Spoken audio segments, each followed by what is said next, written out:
Hi, my name is Sarika Thapalapudi, and I'm a senior in Gallatin concentrating in collective memory in public spaces.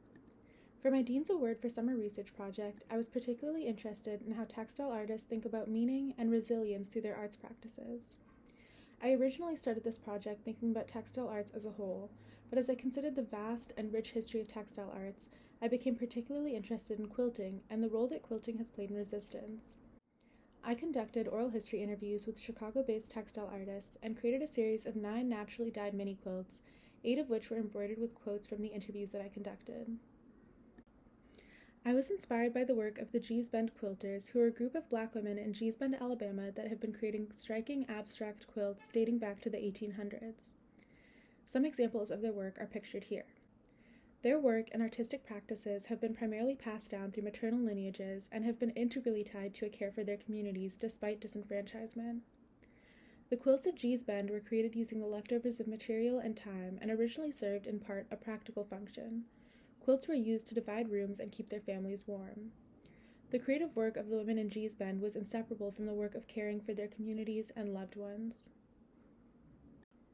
These quilts were also used as a space for archiving community histories and the lives of loved ones, such as Missouri Petway's Blocks and Strips Work Clothes quilt, which is pictured here. She created this quilt using the clothes of her late husband Nathaniel as a way to mourn and remember him. I've also included here a quote from Missouri Petway about quilting, which I think really encapsulates the link between quilting and resistance.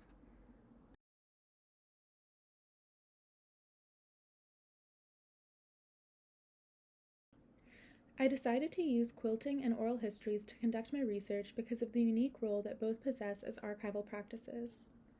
While traditional methods of understanding history tend to reify systemic power structures, oral histories give voice to disempowered individuals and communities. Much like quilting, oral history prizes personal narratives and storytelling over linearity and objectivity, creating a fuller, more embodied history. The act of making the quilts functioned as a means of stitching together narratives into coherence when they might not be coherent to begin with.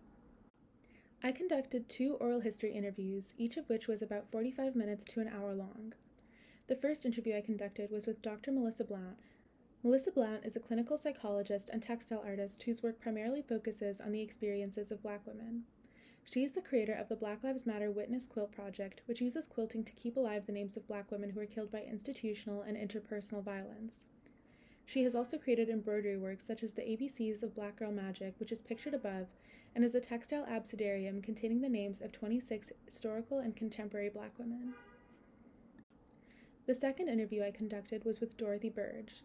Dorothy Burge is a self-described quiltivist whose work surrounds violence and resistance among carceral systems. She has created a series of quilts called I Wish I Knew How It Feels to Be Free, some examples of which are pictured here, and she is currently working on a community quilt for the Chicago Torture Justice Memorial, which contains messages of support for survivors of police torture. I analyzed both of the interviews I conducted using ethicist and psychologist Carol Gilligan's The Listening Guide method of psychological inquiry. Gilligan's listening guide indicates that questions about voices and relationships highlighted by the narrator should ground the analysis. The listening guide proposes that the interviewer analyzes the oral history through a lens grounded in an ethics of relationships, saying, the ethical challenge is the challenge of relationship, how to stay in connection both with oneself and with others.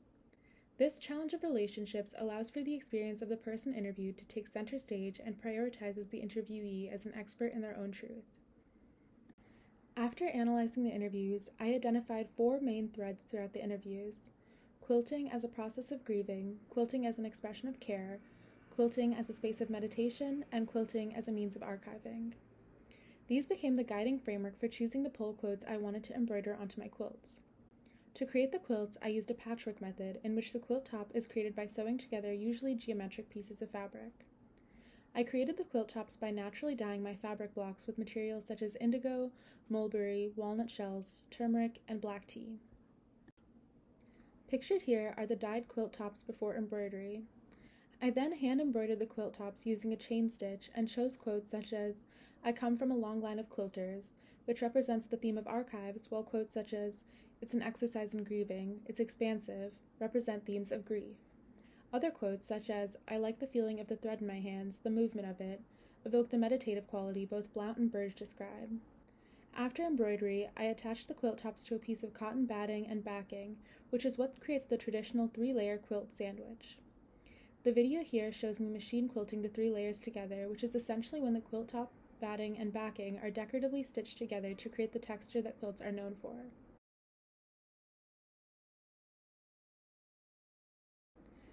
The next video is a process of what binding the quilt looks like. Binding the quilt is a finishing step that involves framing the edges of the quilt. To do this, a strip of fabric is double folded, wrapped, and then sewn around the quilt. This traps in the raw edges of the quilt and creates finished corners.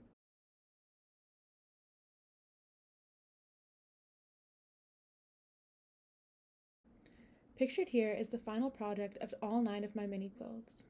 In the future, I hope to expand on this research by conducting more oral histories and creating more quilts as a way of engaging with resistance and meaning construction through textiles. Thank you for watching!